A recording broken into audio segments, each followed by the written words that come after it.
Ustaz, tolong Ustaz sampaikan hadis, karena waktu kami pembangunan masjid ini ada yang wakaf 300 juta, wakafnya diminta lagi. Oh, saya bacakan hadisnya. Al-aidu ila hibatihi, orang yang meminta wakafnya kembali, kal kalbil ladzi ya'udu ila qaidihi, seperti anjing yang enggak boleh disebut anjing. Kal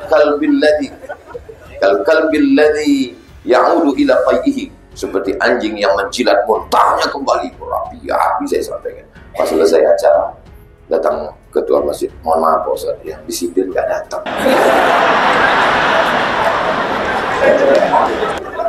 Kita satu halaman Quran digital itu pun kalau istri mendekat, begitu istri menjauh, scroll.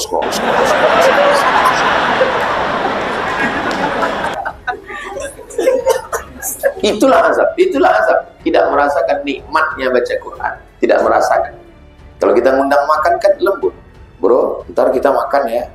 Mana pernah ada ngajak makan. Dan dulu setiap dakwah itu ada makannya. Dakwah itu ada makan. Baru inilah dakwahnya nggak ada makannya. Ring satu ini yang masih jauh sekali dari jalan Allah Subhanahu wa ta'ala. Jadi kalau jalan Allah itu lurus, wa anna hadza sirati mustaqima, jalanku ini lurus. Nah, ini kalau jalan Allah itu lurus, wa anna hadza sirati, sirat yang selalu kita minta, ihdinas siratal mustaqim. Jalan yang lurus ini dia jatuh, terpleset. Itu kan kalau sawah, di tengah sawah ini padi, di tengah itu kan ada jalan dari tanah liat yang licin. Itu dia ini terpleset, jatuh, sempat masuk ke kolam, nangguk-nangguk ikan, jauh sekali. Ada yang terpleset naik lagi, itu nggak terlalu jauh. Ini jauh sekali. Sejauh ini, inilah yang paling jauh. Jauh sekali. Pas mau kembali, ada saja. Nah, nantilah, nunggu tua lah, nunggu sakit lah, nunggu pensiun lah, nantilah, masih lagi enak, lagi nyaman, kongko-kongko, segala macam. Akhirnya sakau, zina, mati dalam keadaan su'ul. Gak perlu lagi kita sebut nama-namanya. Emang kita tukang absen. Berapa banyak ini yang begitu jauh, sangat jauh. Padahal Allah Subhanahu wa ta'ala kalau kita buka Al-Quran yang pertama kali di antara Asmaul Husna, Ya Aziz, Ya Jabbar, Ya Mutakabbir, Ya Qawiyu, Ya Matin. Ya Qawi, yang maha kuat, yang matin, yang maha gagah perkasa, yang aziz, yang maha berkuasa. Ketika kita buka Quran yang pertama kali, nama adalah Bismillahirrahman, maha kasih, maha sayang. Datang orang yang berbuat dosa maksiat, Bani Israel. Saya banyak dosa, sudah membunuh 99 orang. Wahai pendeta Bani Israel, apakah Tuhan mengampuni saya? Apakah Tuhan itu mengampuni silap dosa saya? Kata pendeta Bani Israel, Tuhan tidak mengampunimu karena kau sudah membunuh 99 orang. Kau masuk neraka. Dia cabut pisaunya. Kalau gitu kau yang ke-100. Genap semua. Tapi dalam Islam, pembunuh, pezina, pelakor, LGBT, makan riba, innallaha la yaghfiru an yushraka bihi. Allah tidak mengampuni dosa syirik. Wa yaghfiru ma duna dzalika liman yasha. Allah mengampunkan semua dosa manusia. Semuanya diampunkan Allah. Mandi taubat, salat sunat taubat, memperbanyak istighfar kepada Allah, maka dibersihkan Allah sebersih-bersih. Jadi kita dakwahnya basyiru, berikan kabar gembira, la tunafir, jangan buat orang lari dari agama. Bagi kita yang sudah dekat kepada Allah, jangan buat orang lari jauh dari agama. Kenapa dulu banyak orang masuk Islam? Karena dulu agama itu ditampilkan dengan lembut, baik, sopan, santun. Wali Songo tahu bahwa ini masyarakat Nusantara ini suka dengan gamelan, suka dengan gending. Akhirnya ditampilkanlah lantunan-lantunan sholawat, skaten, syahadatain. Ditampilkanlah dengan gamelan, dengan angklung, dengan suara yang indah-indah. Mereka dulu, nenek moyang kita, familiarnya dengan candi. Kalau dibuat bangunan yang aneh, asing, mereka ketakutan. Akhirnya Sunan Kudus buat menara Masjid Kudus itu dalam bentuk candi. Sehingga mereka nggak kaget. Ini mereka, lembu ini sesuatu yang sakral. Akhirnya Sunan Kudus, sampai hari ini, teman saya kebetulan dulu satu asrama dari Kudus. Kata dia Idul Adha itu nyembelihnya tidak lembu, sampai sekarang tidak menyembelih lembu. Kenapa? Karena supaya tidak membuat orang merasa takut permusuhan. Pakai kerbau.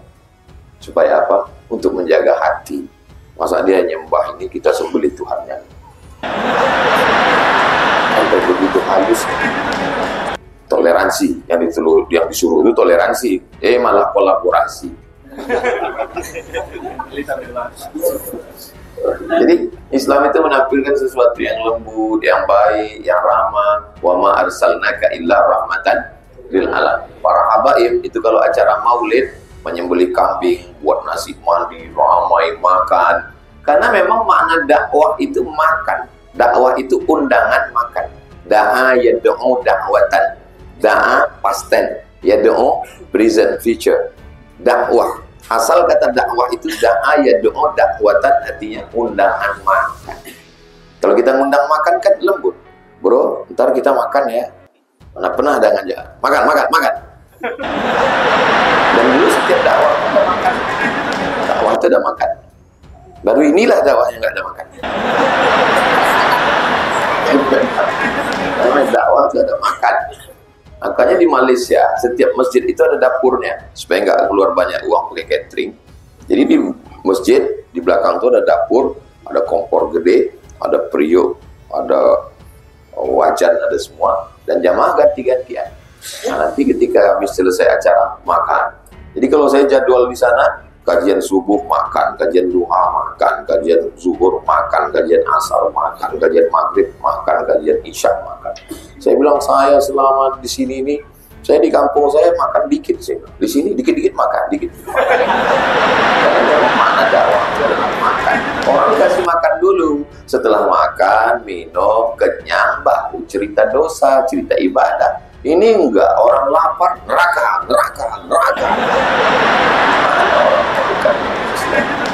Jadi bagaimana kita ring yang jauh ini, terserah mau ring berapa, mau ring jauh ini, nanti saya mau dekat. Pasangannya nggak gitu Pak Ustadz, yang satu di dalam, ya terserah saya yang nulis. Nah, yang jauh ini biar kita dekatkan lagi, barulah masuk dia. Ini ring 2.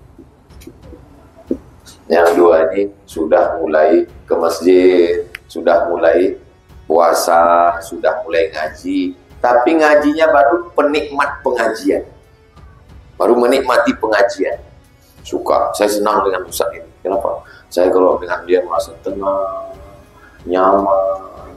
Kalau pengajiannya 1 jam, saya baru 2 menit udah nyaman. Itu baru sampai pada level penikmat pengajian. Ini banyak. Tapi dibanding dengan yang ring 1, ini udah lumayan daripada enggak sama sekali. Makanya saya seumur umur belum pernah marah ngamuk sama jamaah yang misalnya dia ya kayak sapi kurban atau tidur, apa ini? Kenapa nggak hormat pada Ustaz? Nggak pernah, sekali nggak pernah. Kenapa? Karena mbak saya berpikir dia sudah masuk.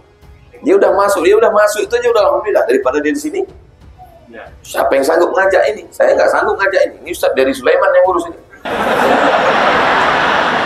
Dari Sulaiman satu hari ketemu sama pemabuk, masuk ke diskotik, masuk ke sini, orang mabuk mati orang. Dia terus saya. Dia udah mau ngaji, udah mau. Kalau dia perempuan pakai hijab, begitu keluar hijabnya itu rambutnya keluar juga.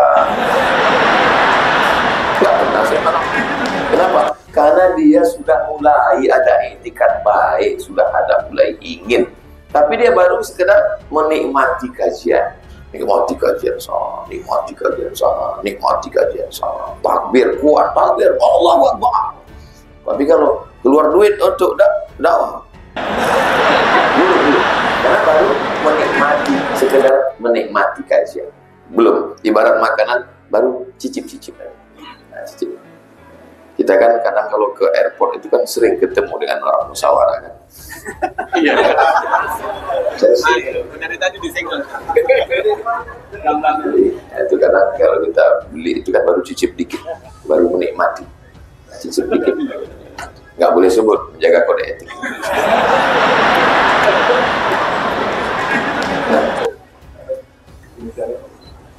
Kalau waktunya habis, rasanya nggak habis-habis. Karena memang ini bulan puasa. Cuman biasanya saya kasih tahu itu ke panitia. Panitia kalau waktu habis kasih tahu saya. Kalau ini saya nggak kasih tahu panitia karena tadi waktu kita banyak. Saya cuma ngasih tahu tim. Karena kalau tim ini nggak dikasih tahu, kami ketinggalan pesawat. Saya mau pulang. Kita sudah terakhir. Nah, setelah dia jadi penikmat kajian, baru dia masuk R3. Ini ngajinya sudah mulai masuk ke hati. Kalau sudah kaji itu masuk ke hati, ringan dia berbagi. Ini seleksi. Bagi kita kawan-kawan sahabat-sahabat yang udah ngaji semua, yang udah sering ngaji, gimana kalau kita patungan ngumpul, kita mau pembebasan tanah, habis itu nanti kita mau buat bangunan rumah Quran, habis itu nanti kita mau buat santunan anak yatim. Itu biasanya udah mulai banyak yang permisi. Sebentar ya ada acara. Aduh, biasanya mulai asam lambung, mulai kuman, gula darah mulai naik, berkunang-kunang. Ini R3. Di R3 ini seleksi alam. Makanya jangan heran, majelis ini majelis ramai ini majelis. Kenapa? Setan ikut, iblis ikut, Firaun ikut. Jadi kalau ada orang nanya, Ustaz, kenapa majelis ini dikit, kenapa majelis ini ramai? Jelas ramai, orang nggak ada seleksinya. Namrus ikut, Firaun ikut, Mak Lampir, Nyi Blorong, Sudil Bolong, Suster Gesot, Dracula, masuk semua. Ramai. Tapi begitu sudah mulai ada seleksi, tapi baru sekedar penikmat di sini. Ini mulai nampak. Ini mulai nampak. Oh gitu kresek, sudah mulai dibawa. Sedekah subuh untuk tahfiz Quran. Ada yang dompet ketinggalan, ada yang kartu pegang istri. Biasanya alasannya sih semua. Aku sih sebenarnya mau ngasih, tapi istri pas istrinya ditanya,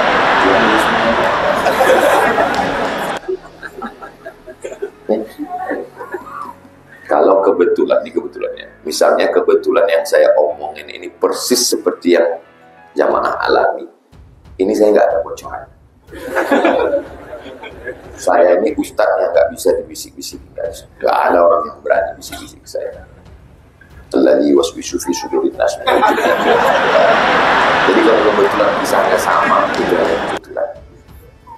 Di luar tanggung jawab membawa acara. Saya nggak bisa dibisik-bisik. Pernah Ustaz dibisik pengurus? Pernah. Ustaz, tolong Ustaz sampaikan hadis. Karena waktu kami pembangunan masjid ini, ada yang wakaf 300 juta, wakafnya diminta lagi. Oh, saya bacakan hadisnya. Al-aidu ila hibatihi. Orang yang meminta wakafnya kembali. Kal kalbil ladzi ya'udu ila qaihi. Seperti anjing. Kan enggak boleh disebut anjing. Kal kalbil ladzi ya'udu ila qaihi. Seperti anjing yang menjilat muntahnya kembali. Berapi-api saya sampaikan. Pas selesai acara, datang ketua masjid, mohon maaf Pak Ustaz, yang disiplin gak datang.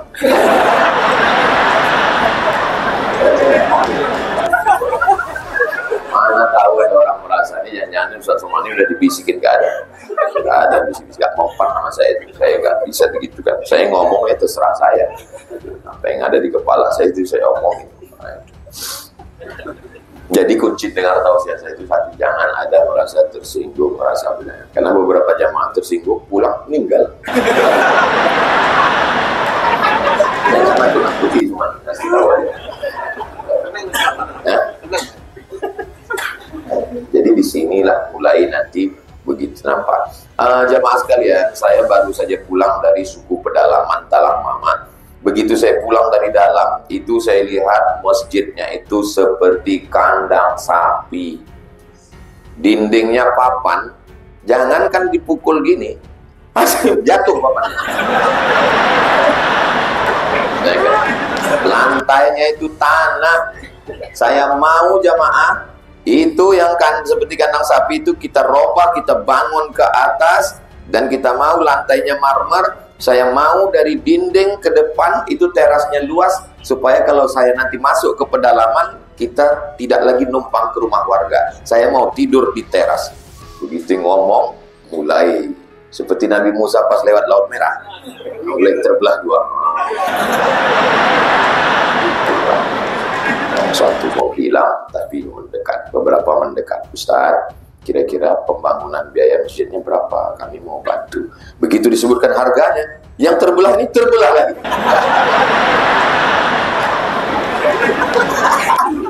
Gitu dia. Memang di sini seleksinya. Kayaknya dari ketawanya mengalami.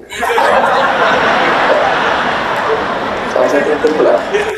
Memang akan terjadi pembelahan masalah politik, masalah ekonomi yang tidak terbagi-bagi. Itu kan cuma hubungan kita.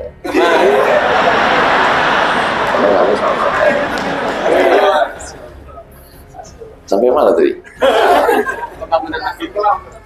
Jamaah sekalian, saya baru saja dari suku pedalaman, dari Pekanbaru itu ke Kota Duri 150 km.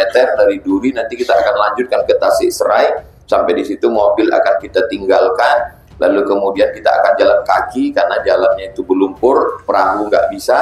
Nanti setelah kita jalan jauh Pak Ustadz, ya kira-kira 3 kilo lah.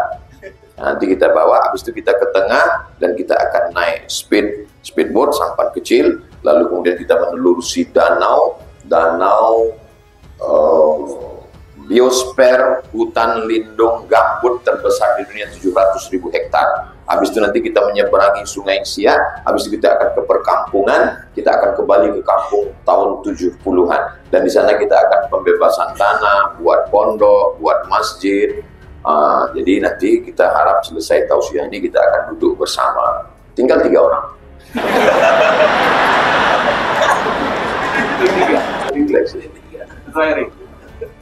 Dan saya, Ustadz pernah kecewa mengalami itu. Kenapa? Karena memang mereka lah yang dipilih oleh Allah Subhanahu wa Ta'ala. Ini kita ngumpul nih semua, emang ada pilihan. Mohon maaf, ada bapak-bapak dari kota Tangsel ini mengadakan pemaksaan massal. Ini yang datang ini karena innama amruhu idza arada syai'an ayaqula lahu kun fayakun. Allah yang memilih, Allah yang mempersatukan kita semua. Wahai Abdul Somad, innama anta munzir, kau hanya pemberi peringatan. Lasta alaihim bimusaitir, kau tidak bisa paksa mereka. Tak bisa kita main paksa-paksa. Datang saya bawa paksa, bawa pedang. Siapa? Dikeluarkannya pistol. Kamu apa tadi? Jadi kita sampaikan saja. Saya sampai hari ini masih masuk program-program pedalaman berbagi. Ustadz, kami ngaji ini dari yang ring 1 ini kan kami masuk kedua ini mau menghilangkan beban kami. Kami ini punya beban di kantor, di perusahaan, di bisnis kami, di keluarga, di jalan tadi baru kena tilang. Kami dekat dengan ngaji ini mau menghilangkan beban Ustadz. Malah kenal dengan Ustadz penuh dengan masalah. Nambah masalah santri lagi, masalah beras lagi, masalah anak yatim lagi, pembebasan tanah lagi, bangun masjid lagi. Kalau tahu gini saya nggak hijrah Pak Ustaz. Ini di sini. Di sinilah nampak kualitasnya. Jadi ibarat kue itu kalau yang tini baru cicip-cicip, di sini dia mulai masuk dan ada mengunyah. Di saat mengunyah itu nanti akan kelihatan mana gigi yang kuat, mana yang tidak. Ada yang begitu sekali gigit lepas. Mohon maaf ya, kebetulan sakit gigi ini tersinggung lagi. Ini ujian. Lalu kemudian masuklah dia mulai nih R4 ini, mereka yang sudah mulai menikmati. Kalau judul bukunya The Miracle of Giving, keajaiban memberi. Ternyata menerima itu indah, tapi memberi jauh lebih indah. Saya tentang masalah cincin ya, karena kebetulan saya pakai cincin 2. Ini baru dapat tadi malam, kasih milik mereknya Casio orang.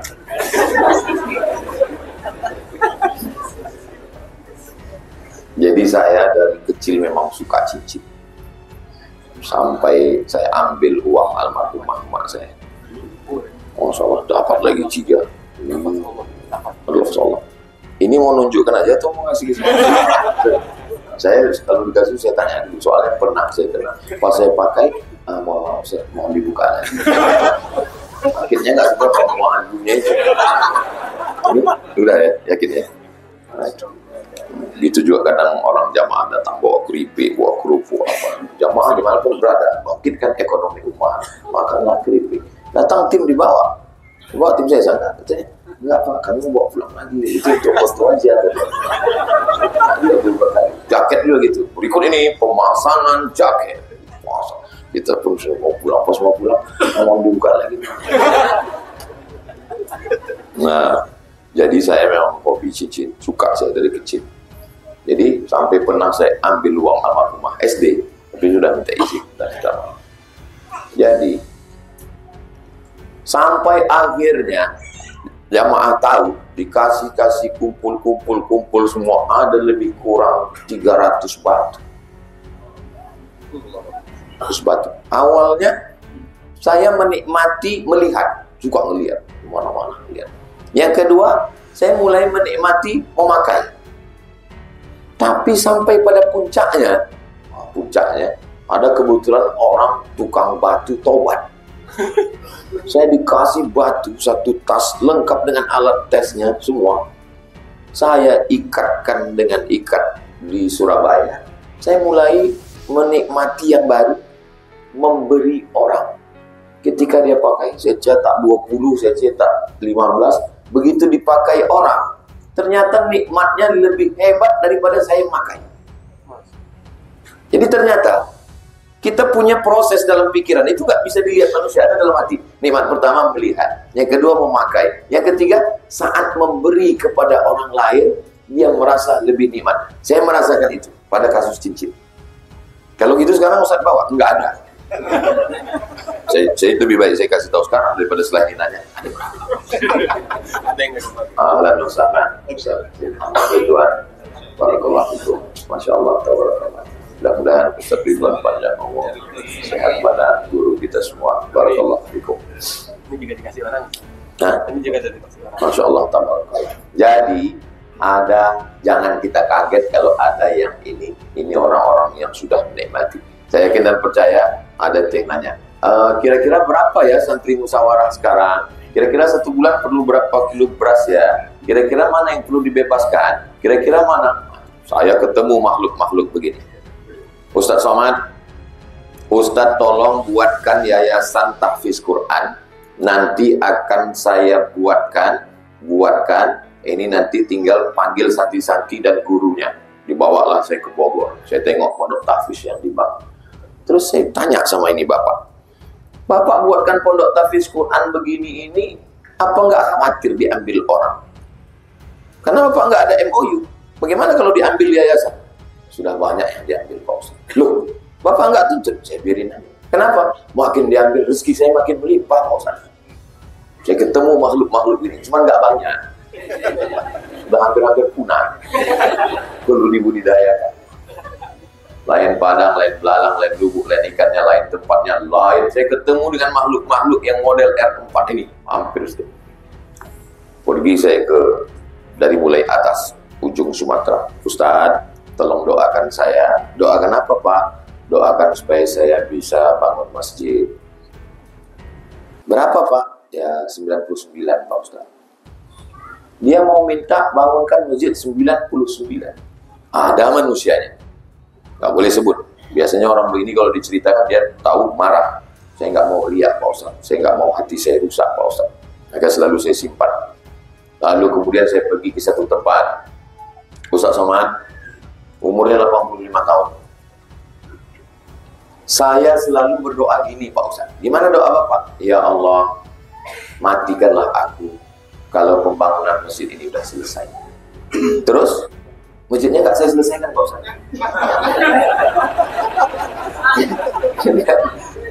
Jadi setiap dia bangun masjid, dia biasa dia bangun masjid, dia biasa dua bangun. Dia bangun ini, dia bangun ini. Begitu selesai yang ini kan belum selesai. Nah, nanti begitu ini hampir selesai, dia bangun lagi. Jadi selalu doa, ya Allah, matikanlah aku setelah masjid ini selesai.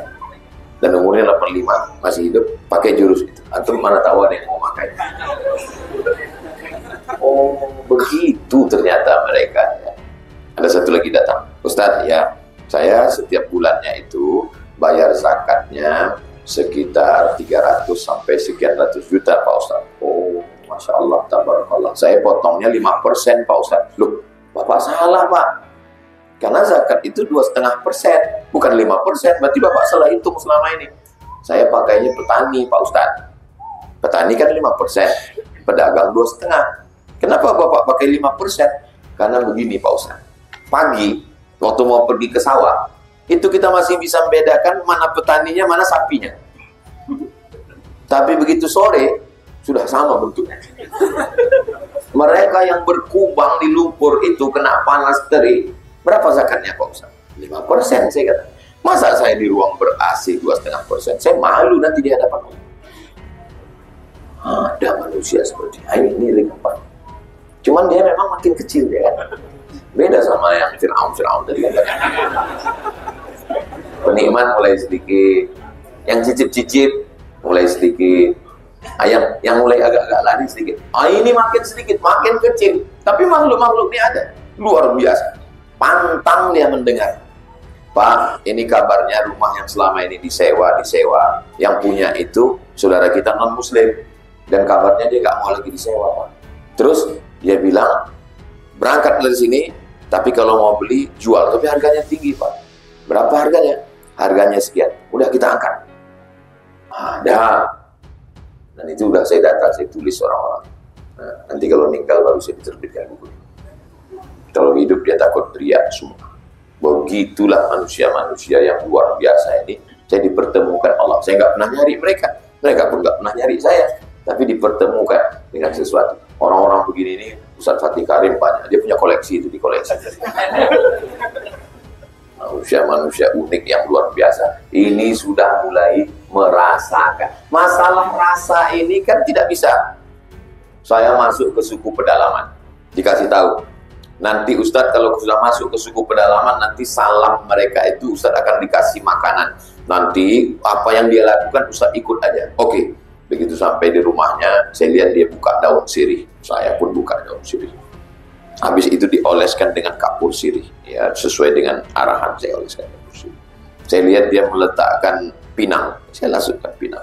Habis itu dia ambil gambir, dia percikkan. Misalkan gambir. Habis itu dia lipat-lipat, saya pun lipat. Saya masukkan, dia tengok masuk ke mulut, saya pun masuk. Habis itu dia senyum, saya nggak sanggup senyum. Pahitnya minta ampun. Saya lihat dia menelan air yang pahit itu. Saya mau ngeludah, nggak enak. Saya telan juga lah.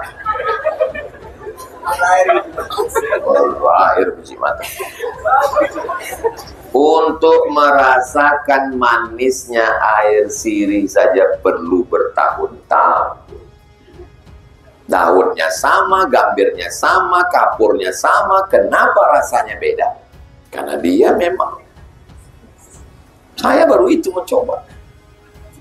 Disambutlah saya di bumi Minangkabau dengan cari piring. Ting, ting, ting, ting, ting, ting, ting, ting, ting, ting, ting, ting. Datanglah anak kecil membawa tepak sirih. Buat tepak sirih. Saya nggak tahu. Begitu dikasih tepak sirih, saya ambil daun sirihnya satu. Saya rupanya Pak Bupati di sebelah sobek dikit aja. Nah, prank kita. Bapak nggak ngasih tahu, Ustaz nggak nanya gitu. Untuk merasakan manisnya itu perlu latihan perubahan rasa sampai akhirnya. Wah, dibawa sampai kantor gubernur Jawa Barat. Wah, Kang Aher, Masya Allah, cipika-cipiki. Ustaz Somad, saya akan kasih Ustaz minuman terbaik. Oke, siapa takut, saya bilang. Ini Dari biji kopi sudah diseleksi. Lalu biji kopi yang diseleksi ini kemudian dimasukkan ke tanah, tanahnya juga tanah pilihan, sesuai dengan berapa derajat Celcius di atas permukaan laut. Lalu kemudian dari sekian pohon ini, inilah pohon yang terbaik, dan kopi ini sudah juara 1 musabaqah kopi internasional.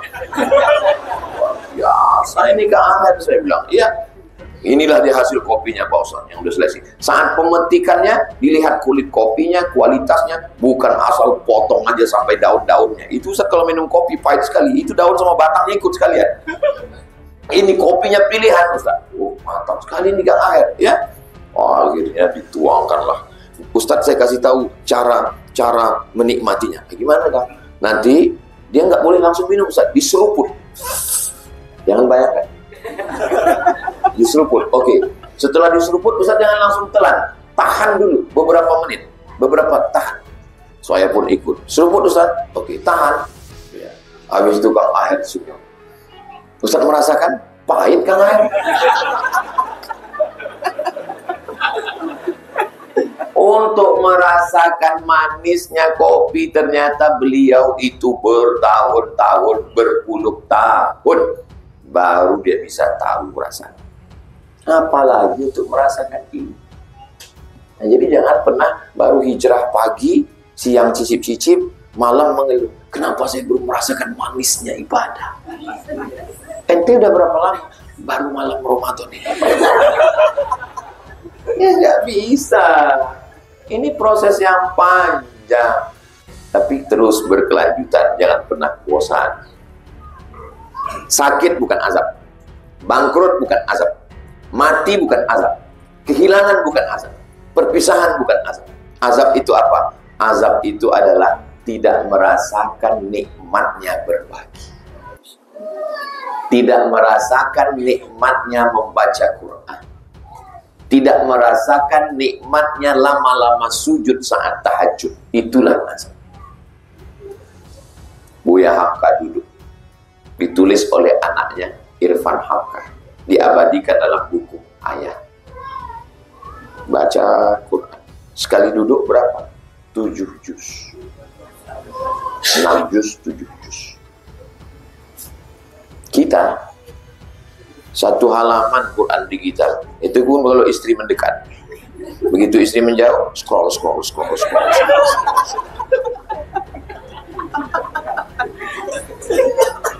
Itulah azab. Tidak merasakan nikmatnya baca Quran, tidak merasakan. Abu Darda diangkat tugas jadi imam di Damaskus, jadi imam. Malam itu dia baca Quran, paginya sahabat datang semua dengan berurai air mata. Apa kata mereka? Mata'atana lailata ya Abu Darda. Tadi malam engkau membuat kami sangat nikmat dalam ibadah itu, wahai Abu Darda. Bersyukur, terima kasih nikmatnya kami tadi malam. Berapa yang dibacakan Abu Darda kepada mereka? Rubu'ul Quran, 7 juz setengah.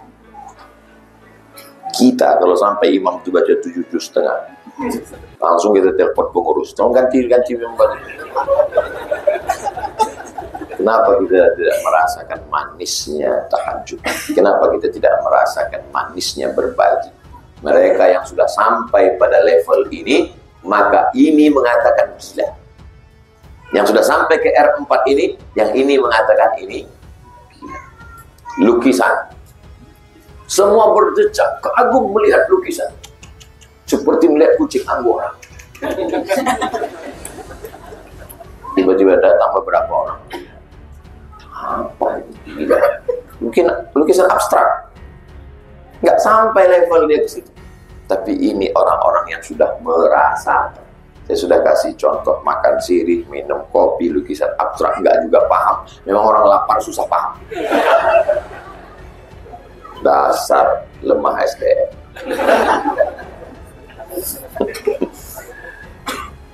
Tapi yang R4 ini pun masih bisa goyang. Manusia ini berapa Pak Ustaz? 1. Tapi dirinya yang satu itu punya 3 sifat. Yang satu ini jahat aja. Kalau ngomong sama dia 5 menit, cuman 3 detik pertama itu aja yang baik. Waalaikumsalam, itu baik. Habis itu jahat. Ini namanya ammaratum bisu. Inna nafsa la ammaratum bisu, amarah, jahat, menyuruh kepada yang jahat. Lawan daripada yang ini. Ngomong sama dia, kita sudah manas-manasin dia. Ente diejek loh, ente lihat. Kita begitu semangatnya kita untuk mengadu domba dia. Membawakan screenshotnya, lihat dia. Apa kata dia? Ya udah, maafin aja. Dengar itu kita pula yang mengambil. Saya waktu baca buku Buya Hamka, waktu itu lagi semangatnya. Baca di bab-bab awal, dia dipenjara, dia dihina, dia dicaci maki. Ujung-ujungnya mau dia sholat jenazah. Saya tutup bukunya. Nyesal saya baca buku ini. Nggak sesuai dengan keinginan saya. Kenapa ya Buya Hamka ini mau memaafkan? Ternyata mereka yang sudah sampai pada mutmainnah. Ya ayyatuhan nafsul mutmainnah. Makanya banyak dulu orang kasih nama anak mutmainnah. Ini nama ini sekarang sudah banyak ditinggalkan. Nama anakmu siapa? Kemarin dikasih Ustadz mutmainnah, tapi nggak saya pakai, jadul Pak Ustadz. Padahal kan bisa aja, tetap aja mutmainnah. Nanti kan panggilannya bisa Iin, bisa Dina, bisa Mumut. Mutmainnah itu yang dipanggil. Mohon maaf kalau kebetulan namanya sama. Ya ayyatuhan nafsul mutmainnah, wahai jiwa yang tenang. Siapapun ngomporin dia, apapun yang terjadi, dia tidak akan bergeming. Itulah yang diundang oleh Allah. Ya ayyatuhan nafsul mutmainnah, irji'i ila rabbiki radiyatan mardiyah. Kembalilah engkau kepada Allah. Ini bukan kampungmu, ini bukan tempat. Kau tidak nyaman di sini, pulanglah. Bagaimana orang yang mau pulang itu? Bahagia sekali. Saya ini sebetulnya jasad saya aja yang di sini. Ruh saya sudah terbang, bukan badan. Itulah bahagianya orang yang mau pulang.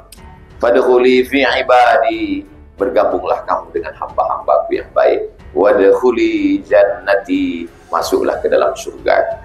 Ini orang-orang yang disebut dengan istiqamah. Lawan dari lawamah. Tapi ada yang pertengahan. Ini yang di tengah. Ini namanya lawamah. Ini tergantung WhatsApp. Bro, ayo mabuk yuk. Ayo. Ngaji kita, oke. Bro, ini ada barang baru. Gimana kalau kita pakai? Haram. Nanti aku yang bayar. Oke. Ini lawamah. Nah, inilah yang paling the best di antara semuanya. Ini masih goyang-goyang, walaupun sudah menikmati. Tapi mereka kelompok kecil ini, inilah dia R5. Jadi tujuan judul kajian kita petang ini adalah R5. Jadi kalau ditanya orang, apa kajian tadi disampaikan Rasulullah? R5. Arti R5 itu apa? Panjang sampai aku susah menyimpulkan. Ring. Kira-kira Ustaz Somad masuk yang mana ya? Doakan supaya Ustaz Abdul Somad masuk yang al-istiqomah. Amin. Merantau ke kota Makkah sebatang kara, nggak punya apa-apa. Akhirnya bisnis, berusaha, nikah. Ketika itu baru R5 nih kena ujian. Datang seorang nabi bernama Muhammad sallallahu alaihi wasallam. Dia R5. Nggak goyang lagi nabi. Datanglah ke mertuanya. Bapak mertua, saya mau ikut hijrah dengan Nabi Muhammad sallallahu alaihi wasallam. Terus saya mau bawa anak istri saya. Kamu dulu datang ke rumah ini sendirian atau bawa anak istri? Sendiri. Pergi dari Makkah, tinggalkan anak istri. Jangan bawa. Ini anak saya, ini cucu saya. Lalu kemudian dia mau pergi. Kata penduduk Makkah, dulu kamu datang ke Makkah ini punya harta atau sebatang kara? Sebatang kara. Semua ruko-rukomu, hartamu tinggalkan. Di situ. Seandainya dia masih di R4, pasti dia akan tetap di Makkah. Tapi dia sudah tidak bergeming. Anak dia tinggalkan, istri dia tinggalkan, harta dia tinggalkan. Pergi dia ke kota Al-Madinah Al-Munawwarah. Cerita itu sampai ke Nabi. Apa kata mereka? Ya Rasulullah, Suhaib meninggalkan semuanya. Nabi 3 kali ulang, Rabiha Suhaib, Rabiha Suhaib, Rabiha Suhaib. Laki-laki itu bernama Suhaib. Sad, Ha, Ya, Ba, Ar-Rumi. Rumi dari kata Rom. Artinya dia orang Romawi yang merantau ke kota Makkah Al-Mukarramah. Suhaib Ar-Rumi sudah sampai ke situ. Satu lagi dipaksa, digulung di dalam daun pohon kurma. Diambil daun pohon kurma, digulung. Setelah dia digulung dalam pohon kurma, diikat, dinyalakan api di bawah. Bayangkan itu. Tentu terbakar daun itu panas. Kalau api itu langsung ke sini, kita langsung mati. Ini enggak. Maka keluarlah hadis Nabi, wa in qut'ta wa in hurriqta, walaupun kau dipotong-potong, walaupun engkau dibakar, engkau tetap la ilaha illallah Muhammadur Rasulullah sallallahu alaihi wasallam. Abdurrahman bin Auf tinggal istri, tinggal anak, tinggal harta, tinggal semuanya. Berangkat sebatang kara sampai ke kota Al-Madinah Al-Munawwarah. Dipersaudarakan Nabi dengan Sa'ad bin Rabi'. Lalu kemudian beberapa hari setelah itu tangannya ada kuning-kuning, min atharis sufrah. Sufrah bekas kuning-kuning itu minyak za'faran, minyak parfum yang dipakai ada acara walimah nikah. Biasanya kuning-kuning. Kata Nabi, itu di tanganmu ada min atharis sufrah bekas kuning-kuning. Kamu habis walimah nikah? Iya ya Rasulullah. Kata Nabi, aulim walau bisyatin. Buatlah walimah walaupun hanya motong 1 ekor kambing. Kalau 1 ekor kambing itu di Makkah itu artinya walaupun undang 10 orang. Kalau baca hadis nanti, buatlah walimah walaupun seekor kambing itu artinya buatlah walimah walaupun undangannya 10 orang. Karena di tempat mereka, kalau kita 1 ekor kambing itu 1 RW. Nah, inilah dia orang-orang. Mudah-mudahan kita semua sampai ke level ini.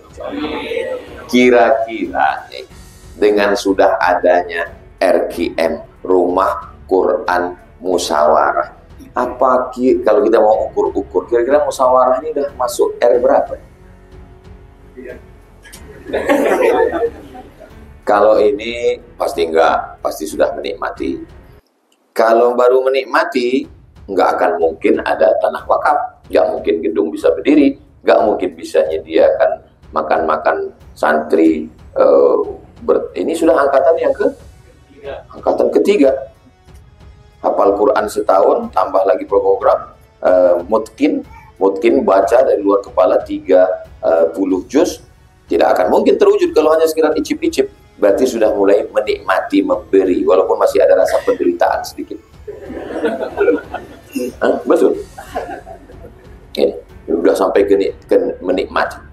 Tapi bahwa sudah sampai kepada ini masih insya Allah dengan berproses. Dan uniknya, ini yang paling unik, Allah nggak kasih alat detektornya. Bayangkan kalau orang Jepang menemukan alat ini dan dipasang di pintu. Ring 1. Begitu ketua lewat, ring 5, R5. Pas Ustaz Somad lewat, R2. Tiba-tiba Ustaz yang ceramah, kita mesti sampai R5. Semua jamaah senyum semua. Lu aja R2. Itulah hebatnya Allah SWT. Kita buat dosa nggak ada, nggak kelihatan. Bayangkan kalau sekali buat dosa tumbuh tai lalat 1. Muka kita ini udah tai lalat semua udah. Itulah Allah. Semua bisa ditutupi dengan peci, ditutupi dengan baju koko, ditutupi dengan mungkin kawan-kawan pakai baju hitam. Ustaz Yunus baju hitam. Masya Allah. Lebih baik pakai baju hitam hatinya putih daripada pakai baju putih hatinya hitam. Yang baju putih jangan sakit hati. Yang baju hitam pun jangan bangga juga. Karena yang baju hitam belum tentu juga hatinya putih.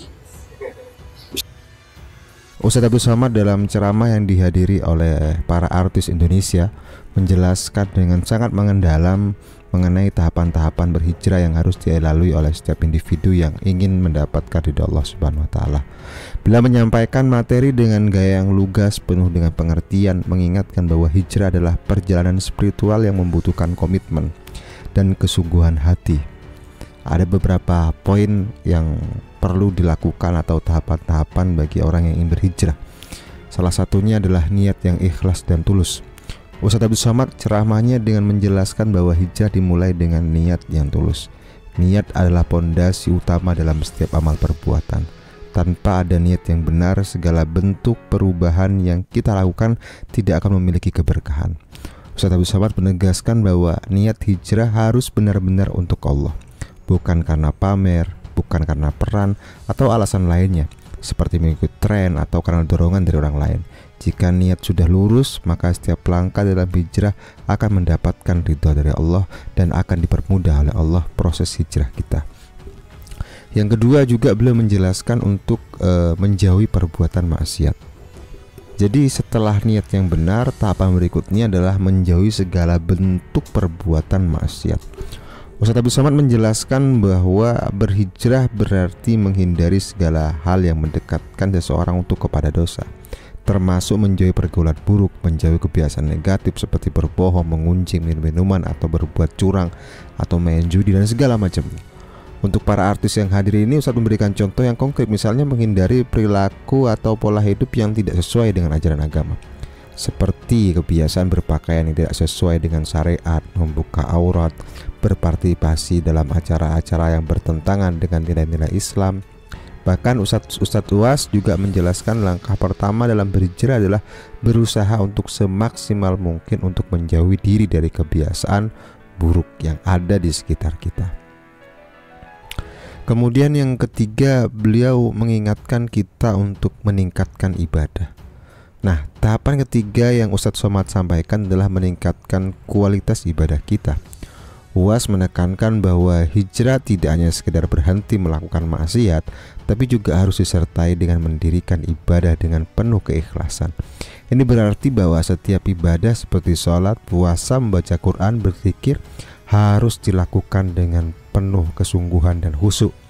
Beliau memberikan penekanan khusus dengan pentingnya sholat berjamaah, terutama bagi para artis yang mungkin sering sibuk dengan jadwal syuting atau kegiatan lainnya.